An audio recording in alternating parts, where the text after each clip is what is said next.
Hey Jim, got your transmission apart, and Steve's going to tell you why it's a good thing that we took it apart. Well, we I've still got the end covers in the parts washer trying to get. I've spent about an hour so far scraping silicone off and still haven't managed to finish doing that. So, but this is the guts of it. Everything but the case and the top cover and the end covers. You got your main shaft here. This is what all your gears and synchros go on. And obviously it's been used, but this is just normal staining. There's no lips or notches or any kind of thing like that. Oh, there's some silicone there. See, Ah, fun. um, so I mean, so far this looks good. We'll dress that up. Your bearings are I don't know if you can hear on the video or not. Here, going making that kind of weird. Your bearings were not in the greatest of shape, so you hear that crunchy. That's either silicone or something. So we'll replace these bearings. This bearing is your main needle bearing that goes here. This seems to be in good shape. And it goes with this gear. Got some, you can see a little bit here, but there's no wear there. These are your synchro rings. Your synchro rings still have good points on them, and there's no shininess here in this area. well, we replace them anyway, just because. Yeah, but your synchros weren't toast, so that's good. Let's see what else we got. Okay, as far as these synchro rings go, now the synchros themselves are definitely worn.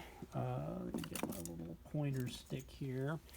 You can see on this one, the first, second synchro, there's a lot of wear on these teeth right here. If you get the light just right, it's kind of hard to see from where we're at. And also on the actual springs that lock the synchro in, there's quite a bit of wear where these have been loose and cocking inside as the synchro has been sliding.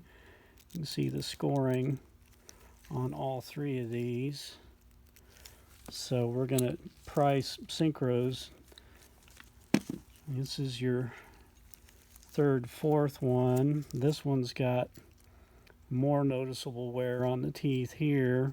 You can see how it the top is wider here than it is here, and that's because it's worn when it's in gear, and you can see the wear marks here on the synchros as they've been sliding in and out. Well, we're just going to order new hubs. Yeah. We give them 2 new hubs.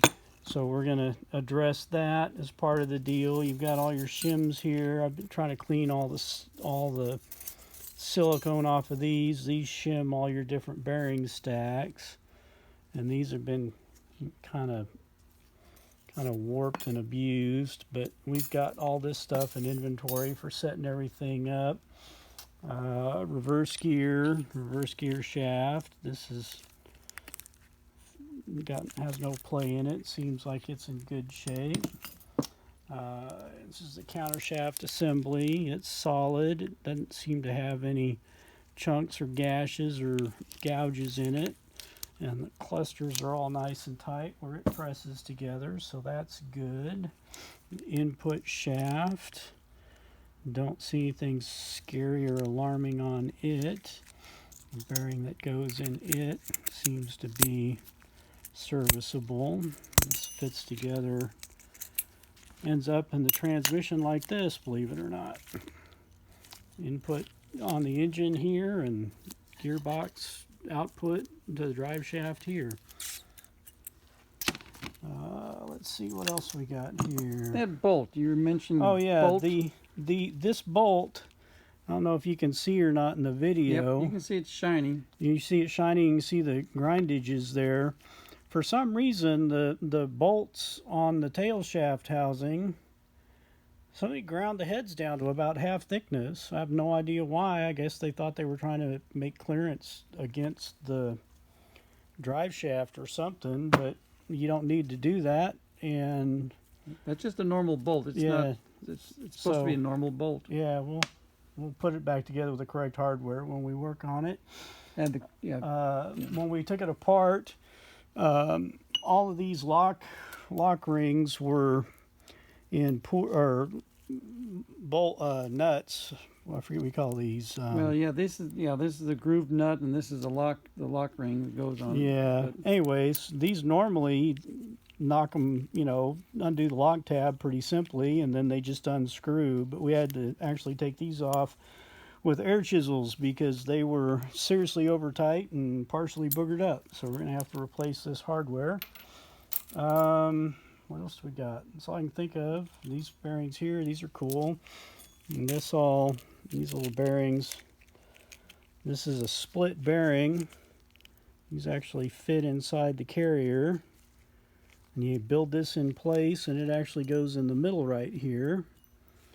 There's a gear that goes over that, and it comes apart because this is smaller in diameter than everything else, and that's the only way you can make it work. It's actually pretty cool.